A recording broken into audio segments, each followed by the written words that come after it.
Troisième partie, le besoin de reconnaissance, un piège subtil de l'ego spirituel. Derrière l'ego spirituel, il y a souvent un moteur puissant, un moteur que nous connaissons tous, le besoin de reconnaissance. C'est un besoin profondément humain, être vu, être entendu, être validé, se sentir exister à travers le regard des autres. C'est normal. Mais dans un parcours spirituel ou thérapeutique, ce besoin peut devenir un piège, car il peut se cacher derrière de fausses justifications. Je veux aider les autres, je veux être un canal pour le divin, je veux transmettre ce que j'ai appris.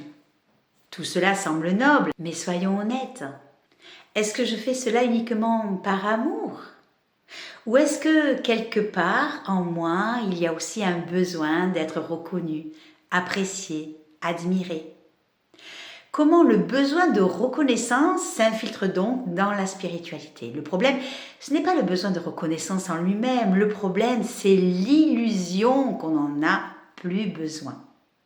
Quand un thérapeute dit « je suis là pour les autres, ce n'est pas moi qui compte », mais qu'il se sent blessé lorsqu'il n'est pas remercié.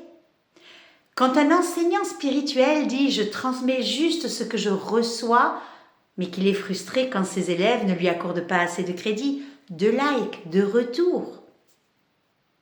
Alors derrière l'acte spirituel, derrière l'intention d'aider, il y avait aussi un besoin caché, celui d'être reconnu, validé, aimé, c'est normal en même temps.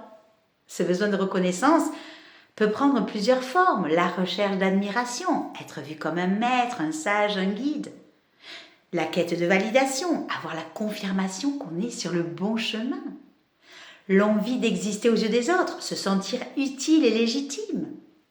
Et c'est là que l'ego joue un rôle subtil parce que tant que nous n'avons pas conscience de ce besoin, il nous contrôle. C'est une blessure cachée derrière ce besoin de reconnaissance. Derrière ce besoin, il y a souvent une blessure plus profonde. La peur de ne pas être assez, la peur d'être invisible, la peur d'être rejeté, la peur de ne pas exister si personne ne nous voit. Et ça, c'est quoi ? Eh bien, c'est une blessure d'enfant. Un enfant qui un jour a ressenti qu'il devait faire pour être aimé. Et cet enfant, même après des années de travail sur soi, peut encore agir à l'intérieur de vous, tant que vous ne le reconnaissez pas. Alors, comment est-ce qu'on fait pour transcender ce besoin de reconnaissance ? Ce n'est pas en le niant déjà. Ce n'est pas non plus en prétendant qu'il n'existe pas, ou plus. C'est en le regardant en face et en acceptant.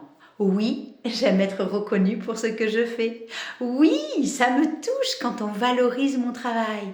Oui, parfois ça me bénit quand je me sens visible par toi ou par les autres. Mais la clé de tout ça, c'est quoi ? Eh bien, c'est de ne plus en dépendre. Quand on agit sans attendre de reconnaissance, alors on est vraiment libre. Quand on donne sans attendre un retour, alors on est vraiment dans l'amour. Quand on crée, quand on transmet, juste parce que c'est juste, sans attente, alors on est aligné. Et c'est là qu'on touche la vraie essence de la spiritualité. Ne plus chercher à être vu, mais à être.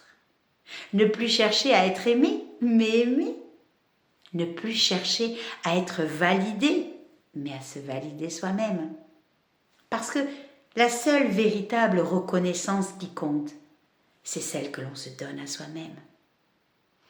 Je te remercie de ton attention et de ton écoute et je te dis à très bientôt.